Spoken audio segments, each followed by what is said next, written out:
hazırlaşın. Birazdan Natamam Podcast başlayır.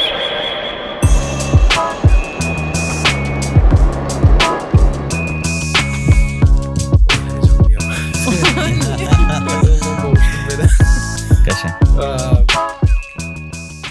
Xoş gördük hər birinizi. Natamam Podcast konseptin dəstəyi ilə efirdədir yenə. Təbii ki, hər həftənin cümə günü. Əlimizdən gələn qədər bu rutini pozmaq istəmirik. Hər həftənin cümə günü saat 15:00-da çalışırıq ki, sizin belə deyək də aygıtlarınızın qonağı olaq. Telefondursa telefon, televizordursa televizor, nədirsə. Sükan arxasında bizi dinləyənlər diqqəti yolda olsun, qulağı bizdə olsun. Nə tərsən? Hər kəsə salam. Yaxşıyam, əlayam bugün. Bugün fərqli yaxşıyıq, elə bil ki. Həm də həyəcanlıyıq biraz. Olabilir. Yenə də tək deyilik. Bugün Ciddisi kimsə var otaqda? var, sən görmürsən prosta. Və bugün bizim qonağımız var, Toğrul bəy. Toğrul bəy, xoş gəlmisiniz. Çox sağ olun. Çox belə deyək də, çox hardasa bir il bəlkə də bundan öncə bizim Toğrul bəylə bir belə deyək də diyaloqumuz olmuşdu, danışmışdıq. Sadəcə olaraq o dövrlərdə bizim podkast, köhnə podkastımız çöküş dövrünü yaşayırdı. Avtomatik və texniki problemlər var idi və o texniki problemlərdən dolayı biz çəkilişləri dayandırmalı olduq. Sonra Natamam xanımla yenidən bir araya gəldik, gücümüzü yenidən topladıq. Bayaq kamera arxası söhbət eləyirdik, ala bildiklərimizi almışıq, hələ alacaqlarımız var və əlimizdən gələni eləyirik ki, maksimum keyfiyyətli bir şey çıxardaq ortaya. Və bunu da indi kanalımız yenidir, hələ ki abunə sayımız azdır, sıfırdan başlamışıq. Zamanla getdikcə yəqin ki abunə sayıları da çoxalacaq və bizə də fikir bildirəcəklər ki, nədir, necədir, ümumiyyətlə onların hamısını biz öz izləyicilərimizdən eşidəcəyik. Toğrul Xəlilov, düzdürmü? Toğrul bəy, az çox sizin podkastlarınıza baxdım. YouTube'da, LinkedIn'də sizi çoxdan izləyirdim və LinkedIn'də də sizin bugün səhər hətta bir-iki maraqlı fikirlərinizi gördüm. Bir startapçı üçün bir post paylaşmışdınız və o startapçı da o postda öz belə deyək də fikrini bildirmişdi. Əslində maraqlı bir şey idi, diqqətimi çəkdi. Amma bunlara belə deyək də tam belə dalmamışdan qabaq, təbii ki biz bu günləri yəqin ki product owner, product manager və yaxud da product management getmir də, düzdür? Product manager gedir, bir də product owner. Product owner gedir. Əslində mən dünənləri Natamana da göndərdim bəzi qeydləri ki, nədir ümumiyyətlə product manager, nədir ümumiyyətlə product owner. Belə baxanda Toğrul bəy bənzəyirlər bir-birlərinə. Amma fərq var aralarında. Yəni sözsüz ki bunu kimsə ChatGPT-də yazıb product ownerla product managerin fərqi nədir desə, ChatGPT biraz belə deyək də ciddi cümlələrlə cavab verəcək. Nədir product manager, nədir product owner? Mən istəyirəm sizdən eşidək. Fərqi nədir product ownerla product managerin? Təşəkkür edirəm. Əvvəlcə təşəkkür edirəm ki, dəvət elədiyinizə görə. Nataman xanım, Elman bəy, çox xoşdur burada Natamam podkastda qonaq olmaq çox xoşdur. İzləyicilərimizi salamlayıram və xoş sözlərinizə görə təşəkkür edirəm. Məhsul sahibi və məhsul meneceri arasındakı fərq nədir? Məhsul sahibi məhsulun dəyərini maksimallaşdıran adamdır. Söhbət rəqəmsal məhsuldan gedir. Bu maddi məhsul da ola bilər, amma əsasən rəqəmsal məhsullar, digital produktlardır. Məsələn, mobil tətbiqlər, veb-saytlar və s. Onların dəyərini maksimallaşdıran adam məhsul sahibidir. Bu dəyər satışın artırılması ola bilər, daha yaxşı dizayn həll ola bilər, daha yaxşı müştəri üçün user-friendly solution ola bilər. Amma bütün hallarda məhsulun dəyərini maksimallaşdıran adam ola bilər. və adam olmalıdır. O adam məhsulun dəyərini maksimallaşdırmaqdan ötürü həm müştəridən feedbacklər almalıdır və həm də stakeholder deyirik biz. Şirkət daxilində müştərini təmsil edən business representativlərə biz deyək ki, məsələn, biz hansısa bir bankın mobil tətbiqinin məhsul sahibiyəm mən. Həmin bankın nümunə üçün deyirəm, satış departamentinin əməkdaşları olur stakeholderlar, maraqlı tərəflər.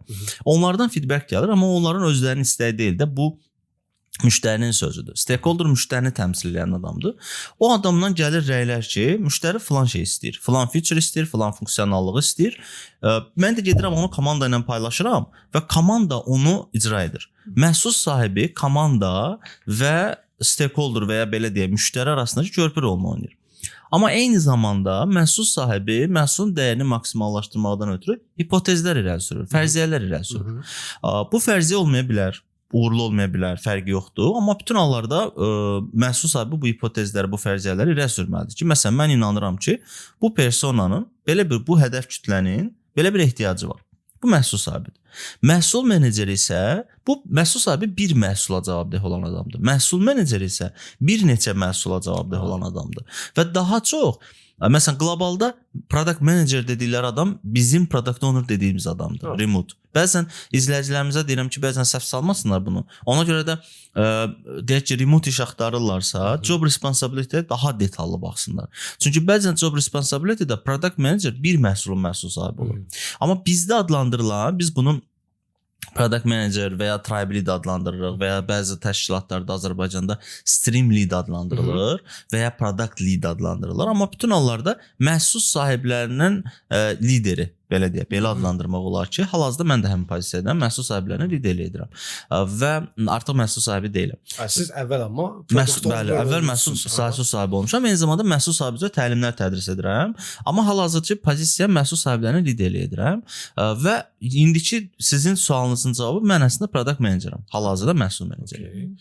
Digər bax məsələ, biz burada məhsul meneceri, məhsul sahibi bunlardan danışdıq. Siz biraz toxundunuz o məsələyə, sonra keçdi. Məhsul nədir? Ümumiyyətlə məhsul yaratmaq nədir? Yəni, məhsul, təşəkkür edirəm. Məhsul, rəqəmsal məhsuldan söhbət gedir. Müştərinin ehtiyaclarını qarşılamaqdan ötürü, müştərinin hər hansı xidməti almaqdan ötürü rəqəmsal və innovativ yollarla həmin xidmətin əldə olunmasıdır. Məsələn, biz əvvəlcə bankdan kredit götürmək üçün gedirdik bankın filialına. İndi artıq bankın kreditini biz onlayn bir neçə kliklə, face recognition-la, üz tanıma ilə təsdiqləyir ki, bu doğrudan da toğruldur və ondan sonra o adam toğrul məhsulu əldə edə bilir. Və bu rəqəmsal kanalların adlandırılması və müştəriyə təqdim olunması rəqəmsal məhsullar üzərindən həyata keçirilir. Əgər siz əvvəllər gedib internet almaq üçün, internet xidmətinə qoşulmaq üçün hansı ATS-lərə müraciət edirdinizsə, indi mobil tətbiqlər üzərindən bir neçə kliklə xidməti ala bilirsiniz və texniki komanda gəlir, həmin internet xidmətini sizin evinizdə quraşdırır. Demək ki, bu mobil tətbiq artıq məhsuldur. Və həmin mobil tətbiqin dəyərini maksimallaşdıran adam məhsul sahibidir. Bizdə məhsul sahibini çox təəssüf ki, belə görürlər də. Get müştəri, məsələn, Elman müştəridir, get Elmandan soruş gör nə istəyir, gəldi komandaya dedi və bu oldu məhsul sahibi. Okey, bu işin bir hissəsidir, amma tək iş bundan ibarət deyil də və bizdə çox təəssüf ki, məhsul sahiblərinin özü öz job responsibility-sini, öz vəzifə öhdəliyini detallı bilmir. Adamı ancaq özün körpü kimi görür. Get müştəridən soruş, Elmandan soruş gör, Elman nə istəyir? Gedir developerlara, proqramçılara deyir ki, müştəri istəyir ki, filan şey olsun. Hə, yaxşı, onu icra edir, bitdi bunun işi. Bitmədi. Sənin işin orada bitmir. Sən eyni zamanda məhsulun dəyərini maksimallaşdırmaq üçün ideyalar verməlisən. Amma bu ideyalar ənənəvi ideyalardan fərqlənir. Yəni, əvvəl biz necə eləyirdik? Biz də əvvəl deyirdik ki, mənim ideyam budur ki, gedəyim filan şey tətbiq edək və bu 100% işləyəcək. Və işləyirdi də. Niyə? Çünki rəqabət az idi. Vaxtıyla kredit verən 2 dənə bank var idi və onların arası rəqabət. İndi 15 dənə bank var. Demək ki, artıq rəqabət varsa, artıq sən gedib toğrulun ideyasına inana bilməzsən ki, gəl kreditin faizinə 2% endirim edək və müştəri krediti əldə edəcək. Gedirsən, təhlil edirsən, müştəridən o customer experience deyirik biz, müştəri təcrübəsi sorğuları edirsən, görürsən əslində Elmanın 2% endirmə ehtiyacı yox imiş. Elmanın ehtiyacı nəymiş? Mən evdən oturum, kredit götürüm. Okey, 2% artıq baha ver mənə krediti. Mən 2% çox da böyük fərq eləmir də. Amma Mən krediti onlayn əldə edim. Və ya biz əvvəl nə fikirləşirdik? Müştəri interneti əldə etmək üçün evdə məsələn internetin sürəti önəmlidir. Bəzi müştərilər var ki, onlar deyir ki, mənim üçün 100 megabitlə, indi özümün təcrübəmlə deyim, 150 megabit arasında çox bir fərq yoxdur. Okey, mənə 100 megabit ver. Amma elə ki, mən gəlim ATS-də nəyisə qol çəkməyim, çünki mən vaxtımı alır. Okey. Demək ki, görürsüz müştərilərin davranışları dəyişir. Müştərilərin davranışları dəyişirsə, sizin dediyiniz rəqəmsal məhsullara ehtiyac yaranır. Və orada da artıq məhsul sahibi ortalığa çıxır ki, belə bir adam olsun və o adam məhsulun dəyərini maksimallaşdırsın. Okey.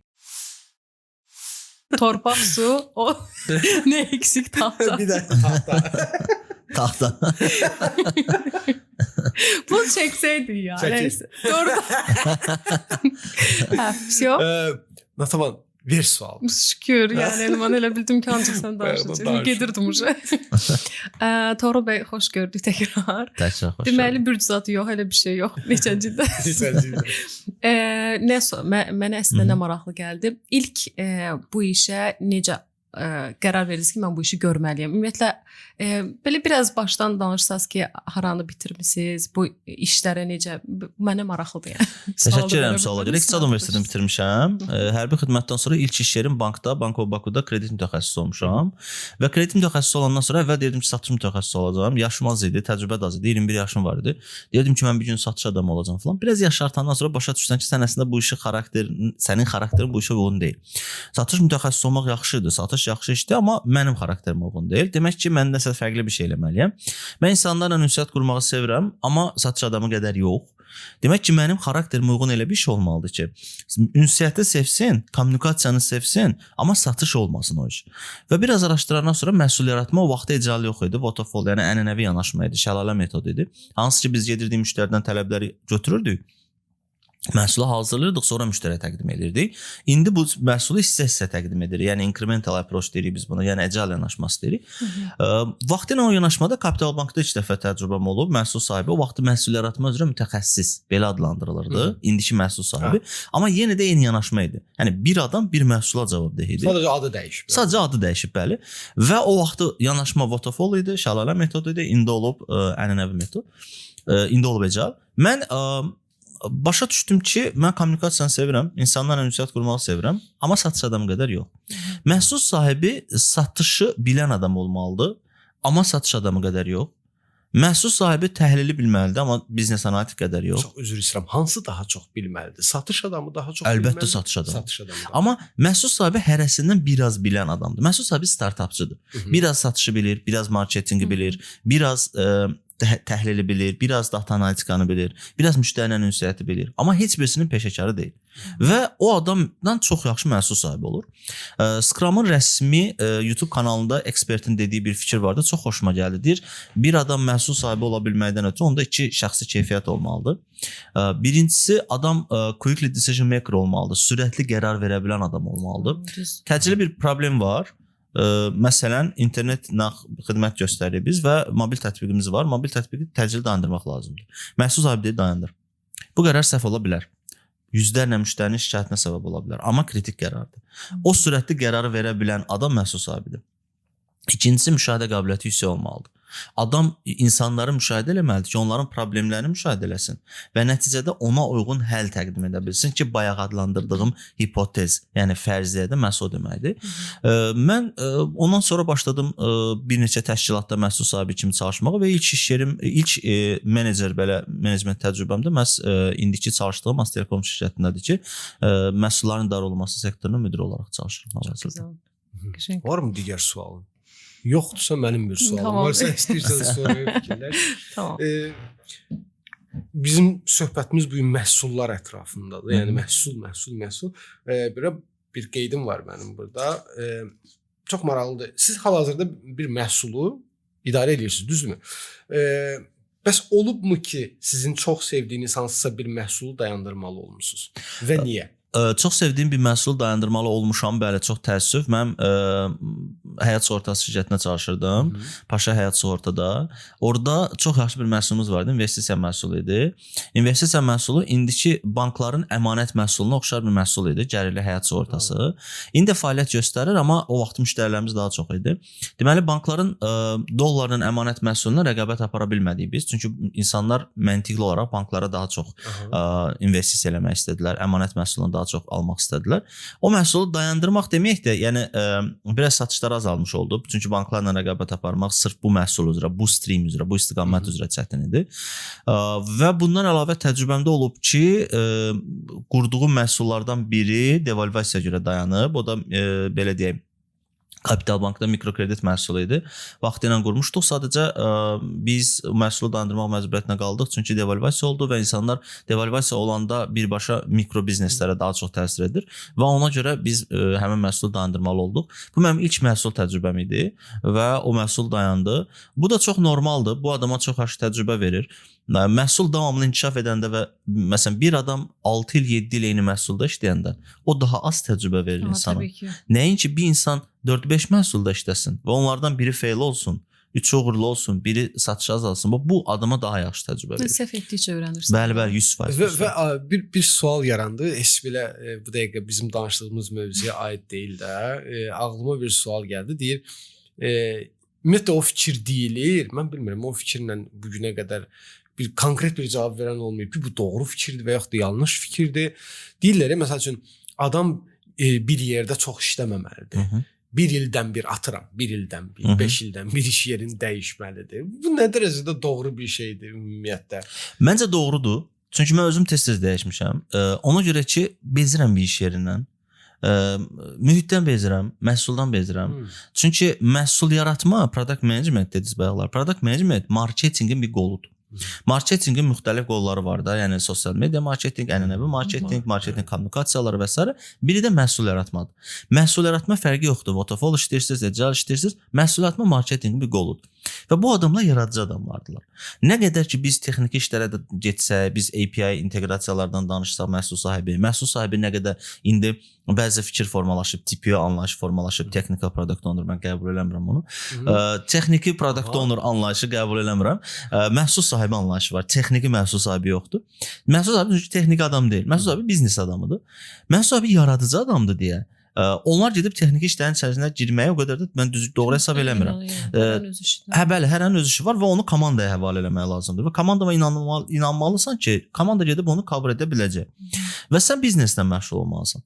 Və sizin sualınızın cavabı, insan uzun müddət bir iş yerində işləyir, bir yerdən sonra məhsuldan bezirsən. Mən dəfələrlə olub məhsuldan bezmişəm, eynilikdən. Biz məhsul backlogu deyirik də ona, product backlog. Eyni backlogdan bezirsən, eyni stakeholderdan yorulursan. Təsəvvür edin ki, stakeholderın da bayaqların nümunə dediyi satış komandası. Təsəvvür edin bir məhsulunuz var ki, bütün şirkət sizin stakeholdernuzdur. Hüquq, compliance, risklər, satış, call center, hamısı sizin stakeholdernuzdur. Və hər dəfə gedib eyni adamla görürsünüz. Məsələn, hüquq departamentindən deyək ki, Natavan xanımla, satışdan Elmanla və bu 2 il davam edir. 3 il, 4 il, Elman səndən bezir, sən Natavandan bezirsən. Hamı bir-birindən bezir. Artıq gözmək istəmirlər. Mən o mərhələdə işdən çıxıram. Və bu doğru qərar hesab edirəm. Maraqlıdır. Çünki hesab edirəm ki, artıq fərqli təcrübə istəyirəm. Mən təlimlər keçirəm və təlimlərdə onlarla məhsul barədə danışa bilirəm. Falan məhsulda falan şey düz eləmişdim. Falan məhsulda falan hipotezi irəli sürmüşdüm, o səhv idi. Falan məhsulda komandanı 2 ay boşu-boşuna işlətdim. Dedim ki, uşaqlar, burada opportunity var. İşləyəcək, yaxşı olacaq, satışlarımız artacaq, artmadı. Satışlar azalmağa başladı. Siz bunu bir məhsulda edə bilmirsiniz. Və hələ də o məhsul main product deyirik də, biz core product, hər şirkətin əsas məhsulu olur da. Məsələn, deyək ki, bu Kapital Bank üçün onlayn kredit məhsuludur ya da bir kart məhsulu. Siz Kapital Bankda bir kart məhsulunun məhsul sahibisinizsə və 7-8 ildə eyni məhsulda işləyirsinizsə, inanın mənə bu sizə daha az təcrübə verəcək. Çünki eyni backlog, eyni stakeholderlar, eyni problemlər, eyni buglar. Bu, yəni bug dediyimiz defektlər. Və eyni defektlər olur. Bu sizə daha az təcrübə verəcək. Nəinki 10 dənə məhsulda işləyib hərəsində bir dənə fail olmaq. Mən doğru başa düşdüm də biz iş yerimizi həm də bezməkdən əlavə tez-tez dəyişməklə təcrübəmizi də artıra 100%, bilirik. Bir şeydə uğurlu olmağın o demək deyil ki, sən bacarıqlısan. Bu şeydə bacarıqlısan. Bəs başqa şeylərdə sınadın mı? 100%, bəli. Yəni sən bu məhsulda o qədər deep dive getmisən ki, sən kredit məhsulunu və əmanəti kredit kartını o qədər yaxşı bilirsən ki, məsələn məndə olub bank, yəni kredit, əmanət, bütün məhsullar olub bank, yəni bankdan əslində yorulmağımın səbəbi bu idi. Çünki bütün bank məhsullarında işlədim. Sonra sığorta məhsulları tamamilə sığorta mənim üçün yeni idi. İnanın mən sığorta haqqı, sığorta məbləği nə idi, ümumiyyətlə bilmirdim. Və sonra getdim fintechə, o da biraz maliyyə sahəsi. İndi tamamilə telco, tamamilə fərqli industridir və yeni bir şeylər öyrənirsən.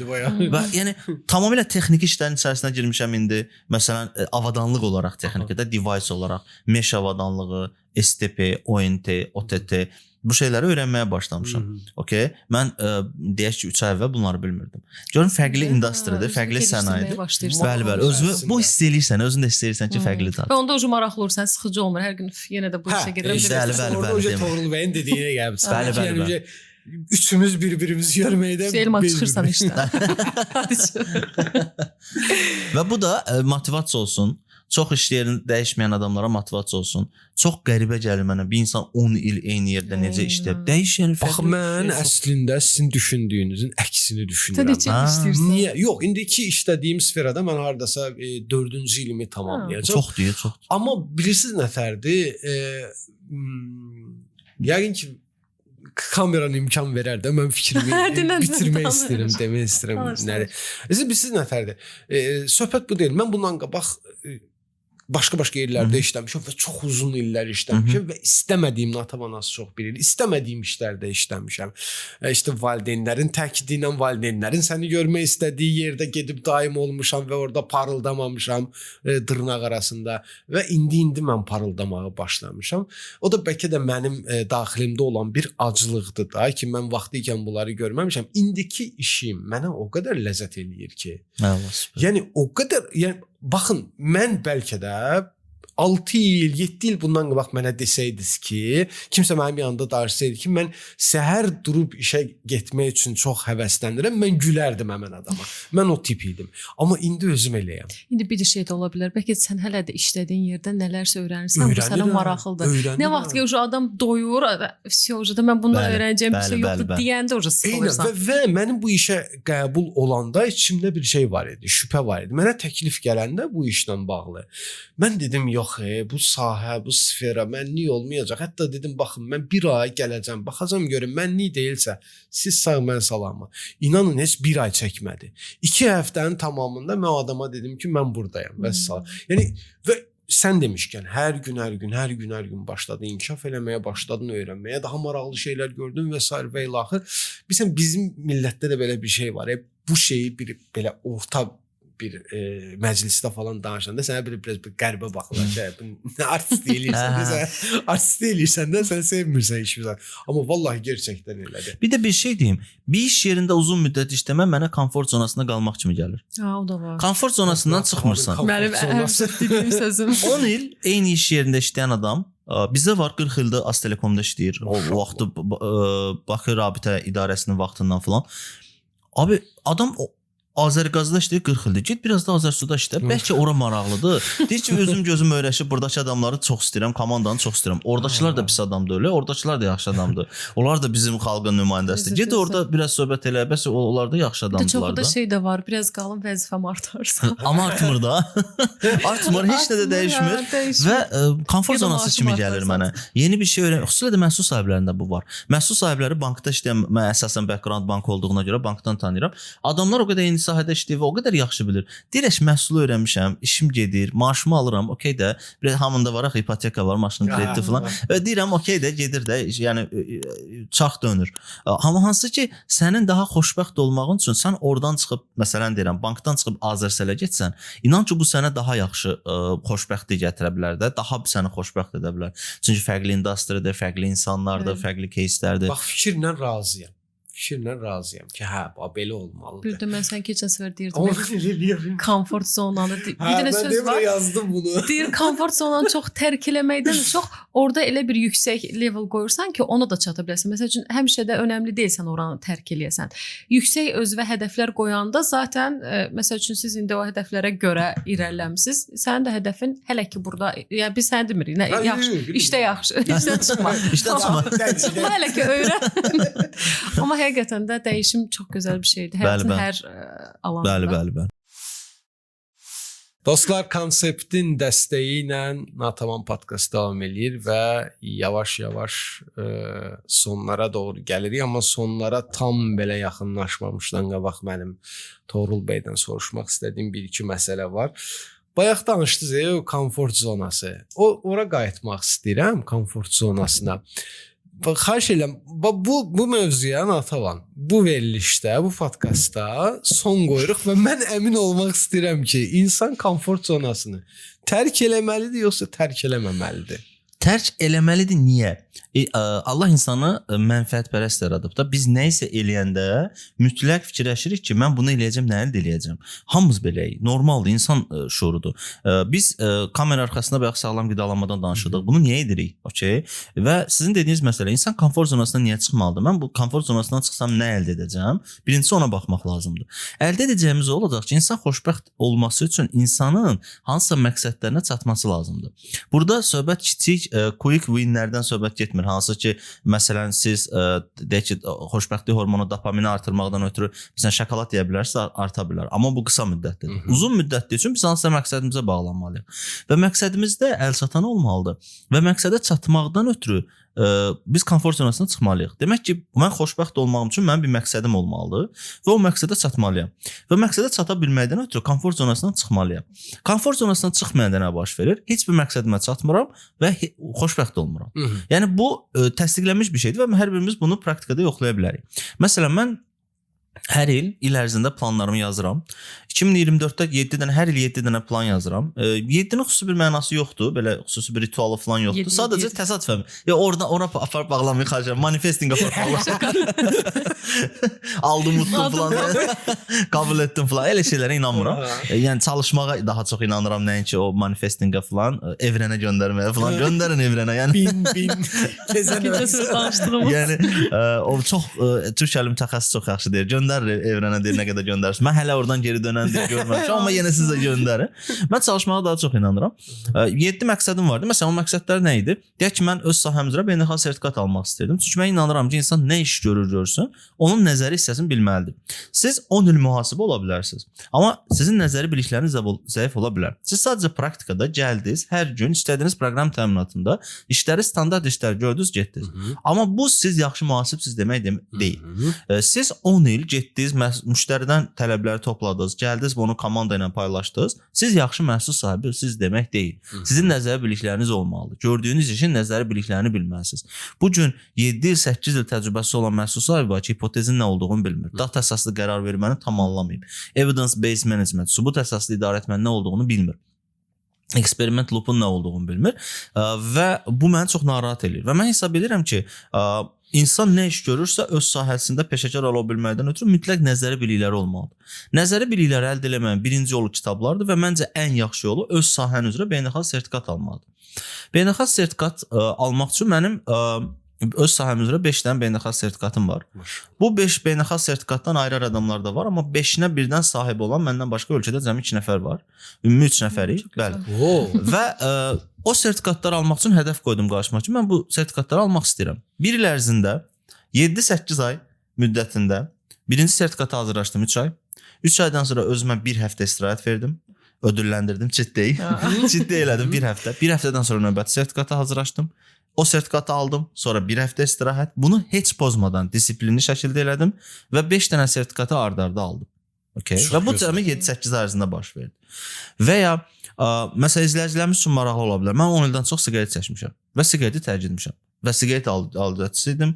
Eyni vaxtda hər gün siqaret çəkirdim və bu aralıqsız çəkmişəm 10 il. 10 ildən sonra siqareti tərk etdim. Və konkret olaraq ondan sonra yəni qutusuna belə əlimi toxundurmamışam. Və sağ əlim arzusunda olanların, bütün arzusunda olanların başına. Bu da Əminəm ki, yəqin ki, izləyicilərimiz birdən arasında. birə atmamısınız. Onu da yəqin nəsə bu şəkildə getmisiniz. Bəli, mərhələli şəkildə. Mərhələ çox önəmlidir. Bəli, sizin sözünüzə qüvvət, mərhələli şəkildə olmalıdır və mütləq hədəfimə çatmalıyam. Məni xoşbəxt baxtdan saydığım şeylər məni xoşbəxt edən nəsnələrdir. Bunu siyahını artıra bilərik. Burada bu məqsədə çatmaq üçün mən çalışmalıyam və komfort zonasından çıxmalıyam. Komfort zonasından çıxmaq nə deməkdir? Həftə sonu kitab oxumaq. Mən o sertifikatları alanda işləyirdim paralel olaraq. Həftə ərzində işləyirdim, işdən sonra gəlirdim, otururdum, sanki işdəyəm, o cür kitab oxuyurdum, dərslərimi oxuyurdum, testlərimi eləyirdim, həftə sonları testlər eləyirdim. Bütün sosial həyatdan tamamilə uzaqlaşmışdım. Bunu niyə eləyirik? İnsanlar fikirləşirlər ki, okey də niyə eləyirəm ki bunu da? Yəni işləyirəm də, işim də var, maaşımı da alıram, niyə eləyirəm? Bu sizin xoşbəxt olmağınız üçün lazımdır. Mən xoşbəxt ola bilməm üçün məqsədim var idi. Məqsədimə çatmaq üçün də komfort zonasından çıxmalıydım. Ona görə sizin sualınızın cavabı, insan komfort zonasından çıxmaq istəyirsə, xoşbəxt olmaq üçün bəli. Deməli, mən bundan sonra bu söhbət dair eləməyəcəm. Bu bir podkastlarda bu söhbətə də qayıtmayacağam. Təşəkkür edirəm. Başa düşdüm ki, insan komfort zonasını tərk eləməlidir. Tərk eləməyənlər belə deyək də çox monoton, çox belə sönük bir həyat keçirmiş olacaqlar. Qısa müddətli dopaminlər əldə edirlər. Qısa müddətli xoşbəxt deyirlər. Və məsələn siqaret çəkmək də onun kimi bir şeydir. Qısa müddətli adamı sakitləşdirir, amma uzun müddətli adama ziyan vurur. O adamlar da xoşbəxtdir, amma qısa müddətli. Mən təklif edirəm ki, uzun müddətli xoşbəxt olaq. Amma biraz mənim dediyimə də uyğun gəldi ya. Məsələn demişdim, bayaq da dedim, çıxmadan sən zaten həmişə deyirdin. Üst bir levela daşıyırsan öz komfort zonana. Çünki çox adamı o alandan çıxmaq da qorxudur. Axı necə bir şeylə rastlaşacağam? Məsələn üçün siz hədəf qoymusunuz. Burada mən bilirəm hər gün gələcəm, oturacağam məsəl üçün işdən sonra oturacağam, kofem, kompüterim, serialım falan. İndi mən necə çıxıram? Yo, mən eləmir, mənlik deyil zat deyib uzaqlaşmaq söhbətdə var. Bir də var ki, yox mən indi istəyirəm ki, bu alanda biraz üst levela çıxan. Yoxdur, tamam, məsəl üçün gördüm bir həftə şey eləyib, bir həftə ara vermək söhbəti kimi. Yenə də mən kofemi götürüb, yenə kompüterdə kinoma falan baxacağam, amma eyni zamanda bu da mənim komfortumdur. Gördüm, çıxmadım ki. Amma biraz üst, məsəl üçün sosial həyatdan biraz kənarlaşacağam, amma daha çox kitab oxuyacağam. Amma günün sonunda yenə də komfort alanını tərk eləmirsən, Elman. Amma inkişaf elətdirirsən. İnkişaf elətdirirsən. Yəni bir yerdə qalır. Çünki həqiqətən bəzi çox insanlara qorxudur deyə irəliləmir. Məncə yerlərində addımlayırlar. Və deyinmək istədiyim bir məsələ də var. Çox gözəl bir qeyd elədiniz. O da mənə çox maraqlı idi. Mən onu bir neçə dəfə müzakirə eləmişəm. Hətta böyük təlimlərdə bunu ilə belə bir sorğu-sual da olub. Təlimdə iştirak edənlərlə mənim aramda. Dəfələrlə başqa podkastlarda da bu barədə qulaq asmışam, eşitmişəm. Hədəf. Toğrul bəy, ümumiyyətlə insanın hədəfi olmalıdırmı? Söhbət burada tək işdən getmir, fərqi yoxdur. Məsəl üçün gündəlik, illik, aylıq, həftəlik insanın bir hədəfi olmalıdırmı? Ki məsəl üçün belə fikrimi belə daha izah edeyim. Məsəl üçün tutaq ki, mən hədəf qoyuram qarşıma ki, bədxərclik eləməyəcəm, pulumu doğru xərcləyəcəm və pulumu gərəkli şeylərə xərcləyəcəm. Yerdə qalanını özüm üçün belə deyək də atacam arxaya, toplayacam o pulu. Bu bir misaldır. Yəni bunun timsalında bir çox misallar çəkə bilərik. Siz nə düşünürsünüz? Ümumiyyətlə insanın hədəfi olmalıdırmı bir işdə uğurlu olması üçün? Təşəkkür edirəm suala görə. Məncə mütləq hədəf olmalıdır. Çünki hədəfsiz yaşayanda gəmi harasa gedir, amma hara getdiyini bilmir. Və hara getdiyini bilməyən gəminin sağ qalma ehtimalı varmı? Əlbəttə var. Mütləq var. Amma o gəminin salamat qalmama ehtimalı daha yüksəkdir. Ona görə də deyir ki, çox məşhur bir ifadədir. Deyir, gedəcəyi limanı bilməyən gəmidən heç bir rüzgardan hayır gəlməz. Mütləq adam hara getdiyini bilməlidir və hara getdiyini bilməkdən ötürü biraz yenə də manifesto oxşayacaq. Belə o gedəcəyin yerin şəklini tam beynində çizməlisən ki, mən bunu nə əldə edəcəm. Dediyim kimi, nə istədiyini mütləq bilməlidir. Hədəfi olmayan versiyana gəlin baxaq. İnsan hədəfi yoxdur. Onda nə baş verir? Okey də yaşayır özü üçün, o da bizdən nə fərqi var ki, hədəf qoymayan, olmayan adam, hədəfi olan adamlardan nə fərqi var ki, yaşayır da o da özü üçün. Amma hədəfi olanda insan özünü daha yetərli hiss edir. Məsələn, mən 2025-ci ilin hədəflərindən biri o idi ki, mən 5 dənə kitab oxumalıyam və onu artıq bitirmişəm. Onu artıq 7-ci, 8-ci ayda bitirmişdim. Bu mənim hədəflərimdən biri idi ki, il ərzində 5 dənə kitab oxu öz sahəm üzrə. Çox təəssüf ki, çoxdan da bədii kitab oxuya bilmirəm. Öz sahəm üzrə kitablar oxuyuram, öz peşəmlə bağlı, rolumla bağlı. Məsələn, bu mənim hədəfim idi, okey? 5 dənə kitab oxu. Bu mənə nə qatdı? Mən öz nəzəri biliklərimi inkişaf elətdirdim. Bu məni daha savadlı məhsul adamı elədi və mən özümü daha yetərli hiss etdim. Demək ki, mənim xoşbəxt olmağım üçün bir hədəfə ehtiyacım var. Ona görə yazıram. İl ərzində, məsələn, indi də yazmışam 2026-nın hədəflərini və gözdən keçirirəm. Ən son dekabrın 31 günü son qərarımı verirəm ki, artıq bunlarla davam edirəm. Bu mənim özümün şəxsi məhsul backlogumdur. Nətər ki, məhsul backlogumu idarə edirəm məhsulla bağlı. Eyni formada mənim şəxsi məhsul backlogumdur və mənim əsas hal-hazırda inkişaf elətdirdiyim üzərində ən çox çalışdığım əsas məhsulum Toğrul Xəlilov məhsuludur. LinkedIn-də ona görə aktivəm. Bu cür podkastlara qatılıram. Hal-hazırda məhsul sahibi olaraq Toğrul Xəlilov məhsulunun dəyərini maksimallaşdırmağa çalışıram. Məsələn, hədəfimin biri budur. İndi gəlin baxaq, bu hədəf olmayanda nə baş verəcəkdi? Standart işləyirdim də onsuz hər şey yolunda. Amma indi daha çox dəyər yaradıram. İnsanlara bilmədiklərini öyrədirəm, tələbələri yetişdirirəm. İzləyən adamlar məhsul sahibinin nə olduğunu bilir. Adam fikirləşir ki, məhsul sahibi olmaq istəyirəm. Gəldim Nataman podkastda baxdı. Elman bəylə Nataman xanımın qonağı oldu. Orada bir Toğrul Xəlilov adında bir adam gəldi, danışdı məhsul sahibi nə iş görür və adam fikirləşdi, yox, bu qədər də maraqlı iş görmür. İndi siz təsəvvür edin, o adam gedəcəkdi, illərlə məhsul sahibi olacaqdı. Dəyər yaratdıqda hamımız dəyər yaratdıq. Demək ki, görürsüz, siz səhərdən nə qədər əziyyət çəkirsiniz, mən şahidəm də burada. Bu çəkiliş nə qədər əziyyətə başa gəlir. İnsanlar səliqəli ekran görürlər, o səliqəli ekran backstage-də nələr baş verir də. İndi o nələr baş verdi, siz bunu niyə elədiniz? Səhər-səhər, bazar günü, istirahət günü gəldiniz, elədiniz. Niyə insanların həyatına bir dəyər yaratmaq üçün? Bu bir hədəfdir. İndi hədəf olmayanda nə baş verir? Bunu eləməyən insanlar da xoşbəxtdirmi? Xoşbəxtdir. Amma bunu edən insanlar daha xoşbəxtdir. Hədəfi olan insanlar bir addım daha öndədirlər. Çünki dəyər yaradırlar və özlərini yetərli hiss edirlər. Həm də özlərinə dəyər verirlər. Bəli. Həm də ki, o hədəfin də, yəni məsələn bir hədəf təyin eləyəndə o hədəfin bir sənə qatqısı olmalıdır. Yəni müsbət bir qatqısı olmalıdır. Görürsüz, mən sizə illərdir deyirəm ki, hədəf önəmlidir. Yəni həqiqətən məncə önəmlidir. Yəni hədəfsiz olmur. Bir də həyatı maraqlı hala gətirir.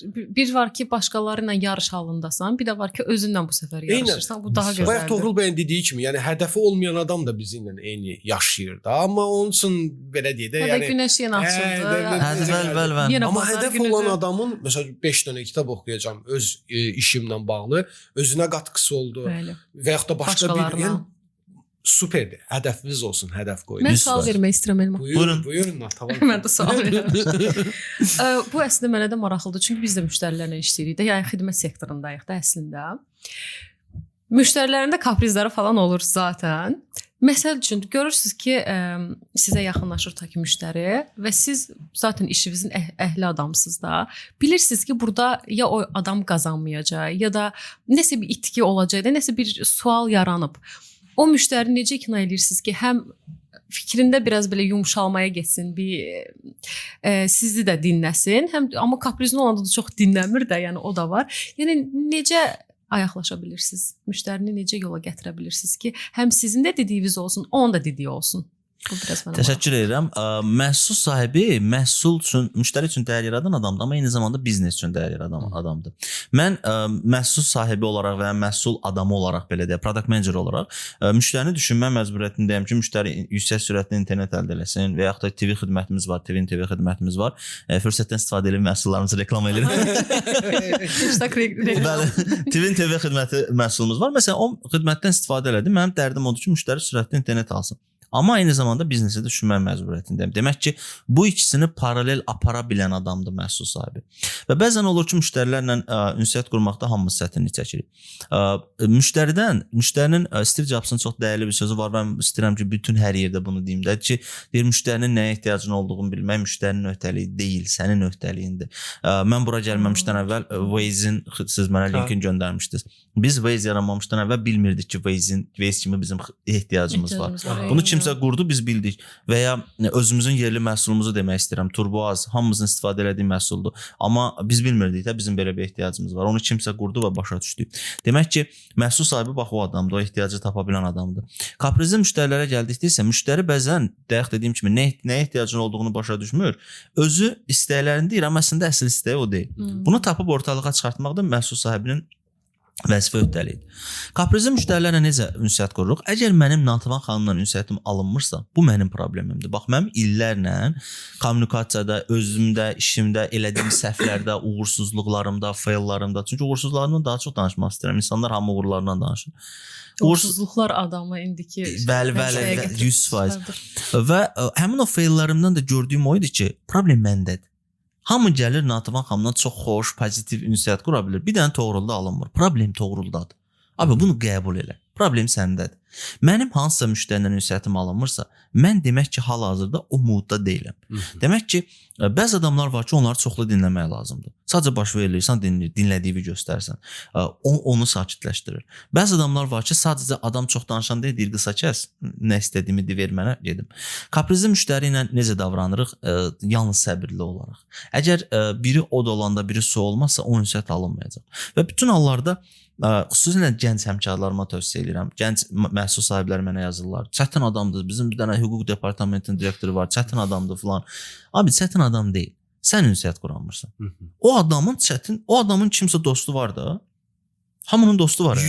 Hamının dostu var. O adam kimlənsə deyir gülür. Deyir filan kəs çox qaraqabaq adamdır. Mən o stakeholderdan gedib məlumatları almalıyam axı ki, müştərinin ehtiyacı nədir? O çox qaraqabaq ya da acıdil adamdır. Nə deyirəm, acıdil. O adam uşağı ilə mehriban danışır. O adam hansısa qonşusu ilə mehriban danışır. Problem səndədir. Bunu başa düşəndə onda çətin. Görsən ki, bu adam qeyri-standart adamdır. Məsələn, çox aqressiv müştərilər çıxır. Ola bilər sənə ön yarğısı var ya da bəlkə onu qırmalısan, yumuşalsın biraz. Və ya çox aqressiv adamlar olur. Salam verəndə səbinə salam verir. İndi o adam qeyri-standart adamdır da bu. Ondan standart danışma. Onunla biraz qeyri-standart danış.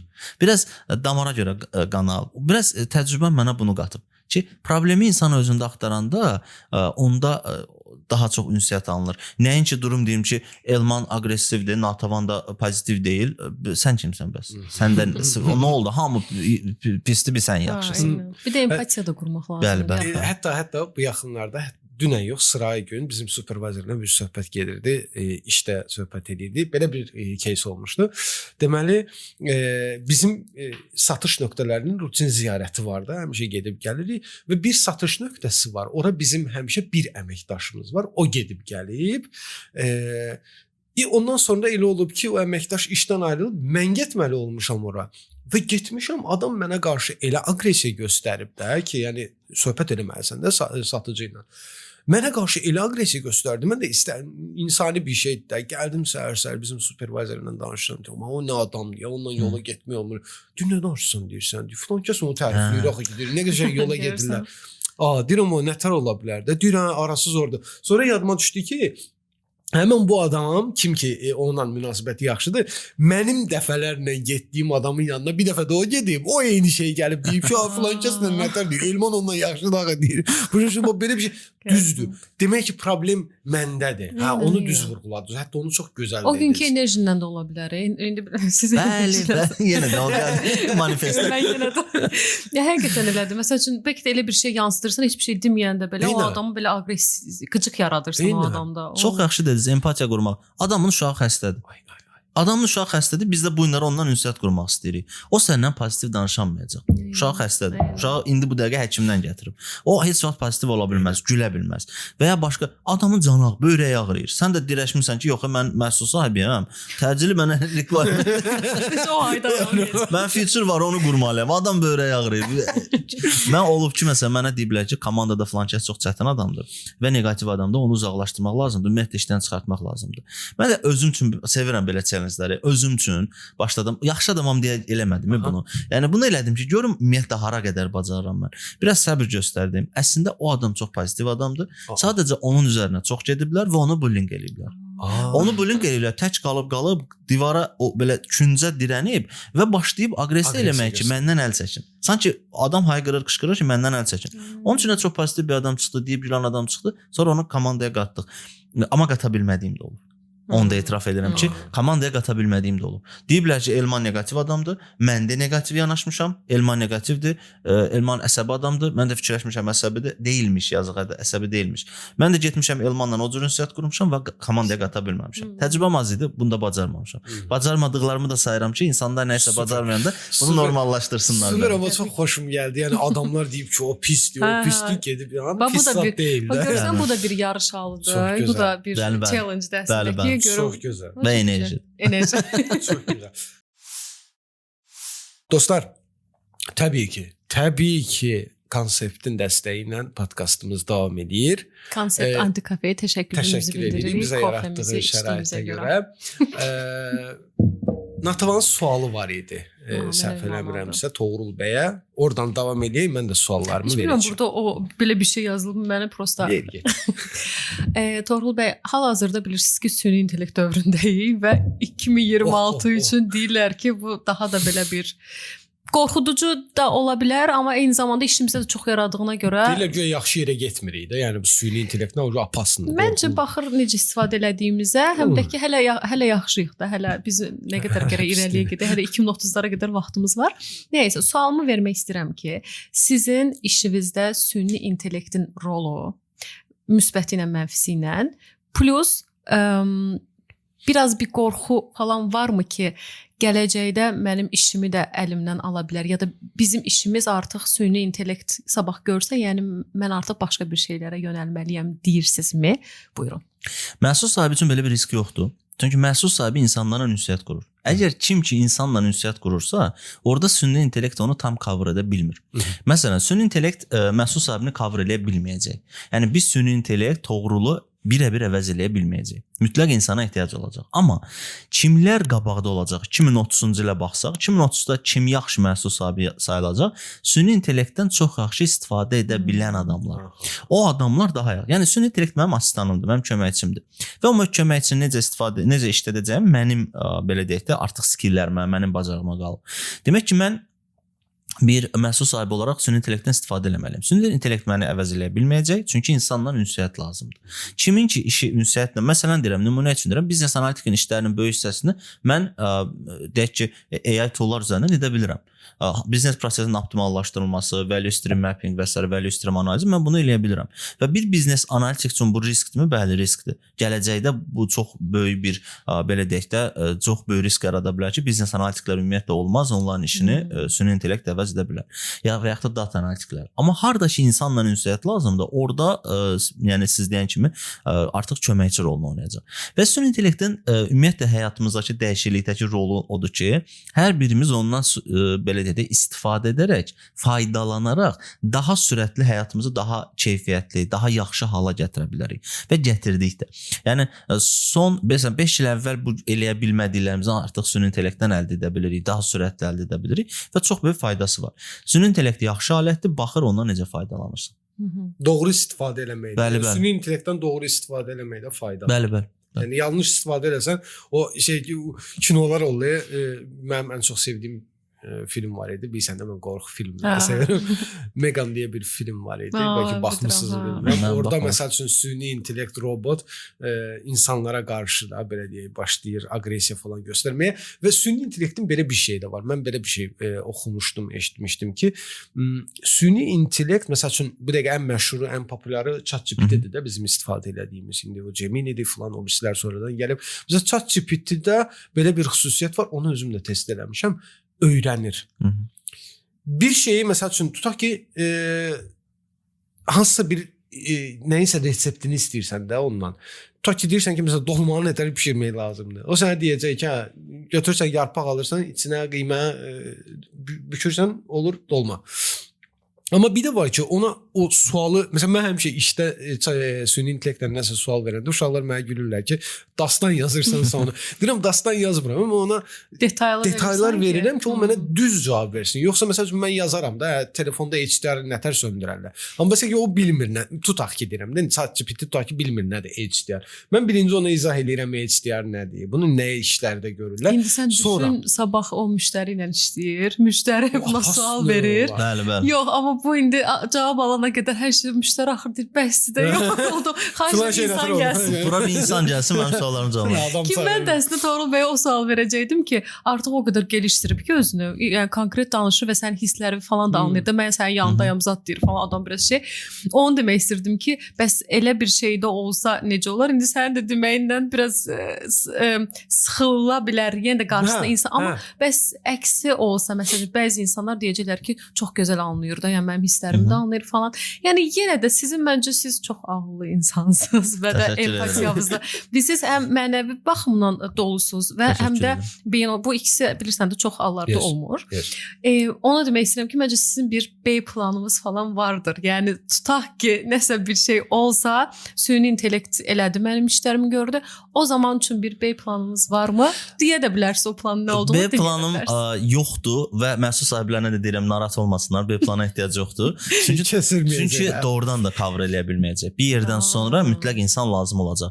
Amma kimsə deyək ki, Pythondan yalnız Pythonu bilirsə, o adamlar narahat olsunlar. Çünki Python bir gün cover eləyəcək. Və ya kimsə developerdirsə, öz işini daha yaxşı öyrənsin ya da daha detallı bir sahəyə yönəlsin, IT arxitektor olsun, hardakı insan lazımdır və ya soft skilllərini inkişaf elətdirsin. Çünki müəyyən müddətdən sonra kodu artıq ChatGPT yaza biləcək və ya tamam bu gün də yazırlar artıq. Yəni daha da inkişaf eləyəcək. Elə bir həddə gəlib çatacaq ki, artıq 4 backend developera ehtiyac olmayacaq agile komandalarda. Bir developer bütün hamısını ChatGPT ilə və ya da hansı digər toolların vasitəsilə cover edə biləcək. Demək ki, digər üçü işsiz qala biləcək. Bu demək deyil, yenə də insana ehtiyac olacaq, amma daha az insana ehtiyac olacaq. Yəni əvvəl biz komandada 4 nəfər backend developer işlədirdik, 2 nəfər frontend developer, indi 1 nəfər full stack ChatGPT-dən istifadə edən və daha yaxşı istifadə edən full stack developer o 5 nəfəri cover eləyəcək.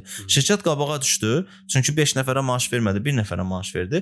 Okay, biznes olaraq biz qazandıq, amma 5 nəfər adam işsiz qaldı. Ona görə texniki işlərlə məşğul olan adamların biraz daha deepli və soft skilllərinin, insanla ünsiyyət qurmaq, belə deyək də, yumşaq bacarıqlarını inkişaf elətdirməkdə daha önəm var. Amma siz məhsul sahibisinizsə, narahat olmayın. Yəni cover eləməyəcək. Bir planına ehtiyac yoxdur. Bəli. Və mənim bir sualım var, ondan sonra sənin o suallarına keçəcəyik. Bayaq danışdıq, orada bir lampoçka yandı. Mən də dedim, qeyd edeyim, ondan sonra soruşacağam.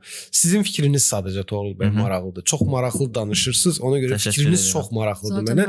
Mənim fikrim maraqlı ola bilməz. Çünki mən də fikir bildirə bilmərəm onlara. Ona görə Toğrul bəy, müştəri həmişə haqlıdır. Deyil.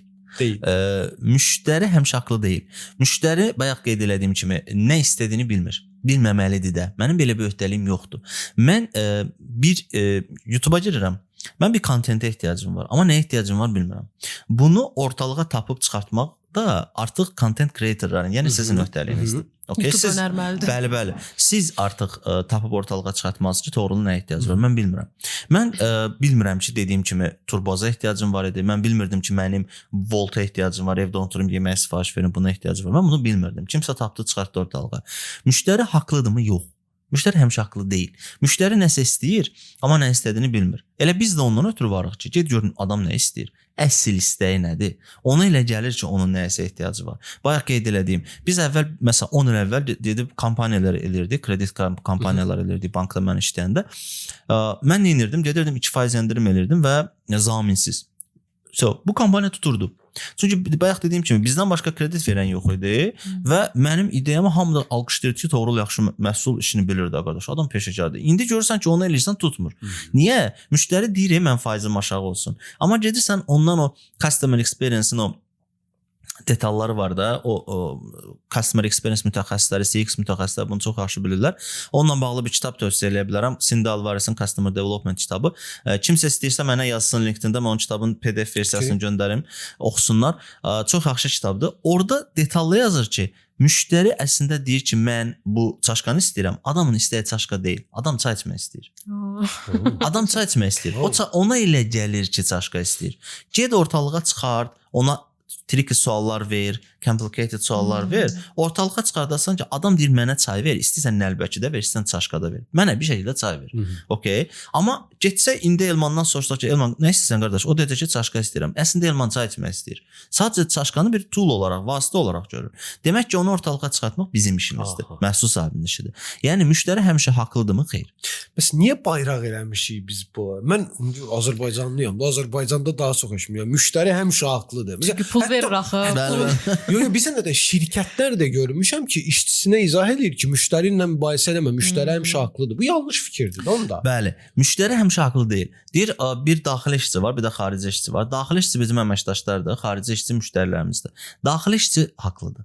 İş əməkdaş haqlıdır. Çünki əməkdaş dediyim kimi bizneslə nəzərdə alır.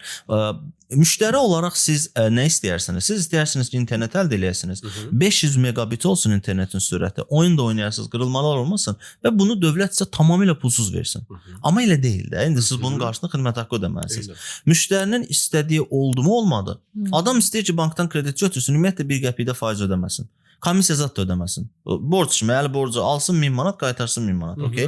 Burada biznes nə qazandı, heç nə qazanmadı. Ona görə daxili işçi, əməkdaş haqlıdır. Çünki əməkdaş təkcə müştərini düşünmür, həm də biznesi düşünür. Ona görə ağıllı şirkətlər və dünyadakı qlobal şirkətlərin uğurlu olmasının səbəblərindən biri də odur ki, adamlar daxili işçiyə inanır, natavana inanır, müştəriyə yox. Müştərini sadəcə sakitləşdirmək üçün deyirsən haqlısan, okay, good. Sən yaxşı adamsan, səni sevirik, amma natavana inanır. Çünki natavan təkcə müştərini düşünmür, həm də biznesi düşünür. Bir də bilirsən, bəzən haqlı, haqsız da deyil olay. O momentdə bir-birlərini danışanda eşitmirlər ya başa düşmürlər deyə həll yolunu tapmağa görə elə bu gözəl seçimdir ki, müştəriyə deyirsən ki, tamam, sən haqlısan. Bu tərəfdə işçiyə də bəlkə deyirsən ki, tamam, amma sonra başlayırsan ki, analiz eləməyə ki, görüm həqiqətən də nədir məsələ. Amma Toğrul bəy düz deyir, 100% ki, işi bilən haqlı olacaq da. Mənim üçün bu sual həmişə maraqlı idi. Çünki mən bundan qabaq 6 illik satışda təcrübəm olub. Bir-iki nədir o, sertifikat falan da almışam satış texnikaları üzrə. Yəni satışda mən özümə çox güvənirəm. Yəni çox tərifləmirəm özümü, yəni olduğunu deyirəm ki, mən çox uğurlu satıcı olmuşam və bunu bacarmışam. Sadəcə oradan niyə çıxdın deyə sual verə bilərlər. Sadəcə həmən o məsələ oldu ki, yəni artıq özümü inkişaf elətdirməliyəm və iş yerimi dəyişdirdim. Sən bu işindən də çıxardın. Deyəsən, vay. Yəni orada bizim təlimlərimiz olurdu, bizə təlim keçirdilər və bizə orada belə az qalırdı ki, bir plakat qoysunlar təlim otağında ki, belə müştəri haqlıdır, mübahisə eləmə. Toğrul bəy, kaş bunu mən yaradaydım dediyiniz bir məhsul. Var, Push 30. Push 30 mənə görə Azərbaycanın ən yaxşı məhsuludur. Push 30-un qurucusu məndən köhnə iş yoldaş olub, Adil bəy, Adil Qasımov və mənə görə Azərbaycanın ən yaxşı məhsul sahibi odur. Əgər sən bu qədər yaxşı məhsul sahibisənsə, öz məhsulunu qur. Mən hal-hazırda öz məhsulum üzərində çalışıram. İnşallah ümid edirəm ki, mən də ortalığa bir şey çıxarda bilərəm, amma inşallah. Amma mənə görə Azərbaycanın ən yaxşı məhsuludur. Çox yaxşı hipotezdir, çox yaxşı bir personanın çox yaxşı problemini həll edə bilirlər. Əsas startap belə olmalıdır və məncə kaş mən qurardım dediyim məhsul məhz Push 30. Sonra növbəti suala keçməmişdən qabaq üzr istəyirəm, məlumat adını çox eşitmişəm. Push 30 sırf idman zalları ilə bəli. İdman zalları, pilates zalları və s. yəni bilirsən bir neçə zallardan istifadə edə bilirsən də, uje sıxıcı da gəlir sənə. Hətta Push 30 haqqında. Məndən o qədər sual verirlər ki. Çox pis insansan. Nədən? Heç mənə deməmisən bir dəfə ki, belə bir şey var. Mən bilmirəm, sən mən hardan bilim ki, idmana bu qədər maraqlısan. Mən hardan bilirsən ki, mən qarnımla mübarizə aparıram. Gərək deyərdim. Və Push 30-dan istifadə eləyərək bundan sonra yaxşı da şans verir. Mən çox istərdim ki, mənim dostumun belə bir tədbiqi olsun. Yəni belə bir tədbiqin yaradıcısı çox maraqlıdır. Ümumi yəni məsəl üçün PO və yaxud da PM bir komanda işləyir. Həmən komandanın bir qaydası olmalıdır. Uğurlu iş ortaya qoymaq üçün, uğurlu bir məhsul yetişdirmək üçün. Nədir sizin üçün o qayda? Komanda özü buna qərar verir. Buna ground rule-lar deyirik, əsas qaydalar. Hansılar ki, burada əsas nəyi edəcəyik yox, nəyi etməyəcəyik deyəndə komanda uğurlu olur. Falan şeyi vaxtında, işləri vaxtına təhvil verəcək yox. işləri filan günü filan vaxtı təhvil verəcək, onda daha və ya filan işi görməyəcək. Məsələn, bu nə deməkdir? Komanda daxilində bütün developerlar işləri yazdı, kodu yazdı, hazırladı, feature-ı və verirlər, deyək ki, Elman bəy testerdir də, QA, Quality Assurance deyirik biz, QA mütəxəssisi verirlər Elmana, Elman da test eləyəcək. Komandada 5-6 dənə developer var, 2-3 dənə feature var. Elmanın əlində o qədər iş var və Elman o qədər ssenariydə bunu yoxlamaq. QA işi çətin işdir də, diqqət tələb edən işdir. Adamın əlində 6-7 dənə task var və adam vaxtında çatdırmır və nəticədə sprint goal fail olur. Biz məqsədimizə çata bilmədik, fail elədik və hamı düşür Elmanın üstünə ki, günahkarsan, sən vaxtına çatdırmadın.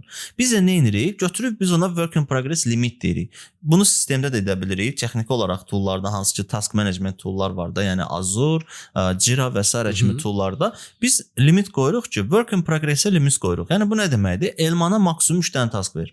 3 dənədən artıq task vermə. Onda Elman yüklənəcək və nəticədə biz fail olacaq. Ground rule-lar və sizin dediyiniz kimi əsas qaydalar nəyi vaxtında edəcəyik yox, nəyi etməyəcəyik. Bax, şəxsi təcrübəmdən deyim. Nəyi etməyəcək deyəndə uğurlu alınır. Və siz də bu şəkildə. Bəli. Yəni bu falan şey eləməyəcək. Abi, komanda daxilində filan işi görməyəcəyik. Bir-birimizə filan cür müraciət eləməyəcəyik. Dünya dağılsa da bir-birimizə acılamayacaq. Bax, bu yoxlar var, filan şey eləməyəcəklər daha çox uyğun olur. Nəinki edəcəyik, alınacaq, filan şey. Onlar da adamı sərhəd qoyur və sən yox deyilən şeyi daha çox eləməyə meyillisən. Eləməyə meyillisən, bəli. Tərs psixolojidir. Bəli, tərs psixoloji. Super. Qaldı mı sualın? Yox, məndə yox. Mən bütün ürəyimdə olanların hamısını dedim, danışdım. Toğrul bəylə danışmaq həqiqətən mən biraz beynimdə suallar yox da cavabı idi əslində. Elman deyirəm ki, mən bu sayədən heç bir şey başa düşmürəm. Mən nə edəcəm? Mən danışa bilməyəcəm falan, amma həqiqətən həm sizin o pozitiv enerji, həqiqətən mən də təşəkkür edirəm. Həm də xoş söhbət oldu. Məndən çox danışdın. Hayır, fikrim. Normalda mən daha çox danışıram ki, sən məndən çox danışdın. Ona görə təşəkkür edirik. Mən təşəkkür edirəm. Çox sağ olun. Çox sağ olun. Dəvətimizi qəbul etdiniz, gəldiniz. Minnətdarıq sizə. Düşündüyümüzdən də maraqlı söhbət alındı. Çox gözəl idi. Çox təşəkkür edirik. Faydalı fikirlər idi. Bizim də notlarımız oldu. Özümüzə sizdən nəsə not elədik, götürdük. Təşəkkür edirik. Çox sağ olun. Dostlar, bir podkastımızın sonuna da gəldik, çıxdıq. Toğrul bəy bəlkə sonda nəsə bir şey demək istirdi məsləhət olaraq. Toğrul bəy sonda nə demək istəyirsiniz məsləhət olaraq? Məsləhət olaraq, mən həyəcanlıyam. Başa düşünməliyim. Əstəğfurullah, məsləhət olaraq deyil, gənc həmkarlarıma uğurlar arzulayıram və xahiş edirəm ki, nəsə suallar varsa mənə yazsınlar, LinkedIn-də yazsınlar mənə. Mən hər zaman cavablamağa hazıram. Sizə təşəkkür edirəm. Natamam YouTube kanalını izləsinlər. Çünki bu adamlar dəyər yaradırlar. İzləyin. Belə kontentləri izləmək sizin üçün daha faydalı olacaq. Nəinki o bəzi izlədiyimiz mənasız reelslər. Məncə də. Bunu yəni burada belə dedə daha çox dəyər yaradacaq sizin həyatınızda. İzləyin, abunə olun ki, sizə hər dəfə o yeni videolar gəlsin və daha çox fayda əldə eləyəsiniz.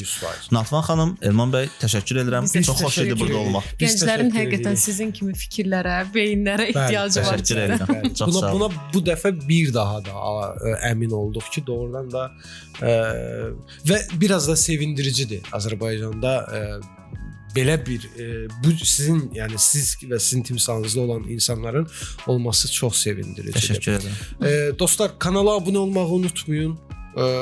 Bildirimləri də açıq saxlayın ki, yeni videolar yükləndikcə sizə məlumat gəlsin. Şərh yazın, bəyənin, fikir bildirin. Tam sərbəstdir. Şərh bölməsi sizin ixtiyarınızdadır. Ora sizin sahənizdə. Toğrul bəyə. Bəli. Oxuyacağam hamısını inşallah. Toğrul bəyin LinkedIn-i qeyd olunacaq videonun açıqlama qismində. Əgər şəxsi özəl bir sualınız olarsa yaza bilərsiniz, kommentariyada yaza bilərsiniz, o sualınızı təq eləyə bilərsiniz. Biz onların hamısını oxuyacaq. Toğrul bəy də söz verdi. Bəli, oxuyacağam. Bütün rəyləri oxuyacaq. İnşallah. Natavan, sənə də təşəkkür edirəm. Mən də sənə təşəkkür edirəm. Elman sayəndə yeni simalarla tanış oluruq və bu heç də boşa getmir. Bu zamanımız çox gözəl dəyərləndirilir. Yəni bazar gün yatmaq varkən. Və sonda sizi biraz belə həyəcanlandırım. Növbəti podkastımız çox maraqlı bir qonaq olacaq. İnşallah. İzləyin. Sağ olun.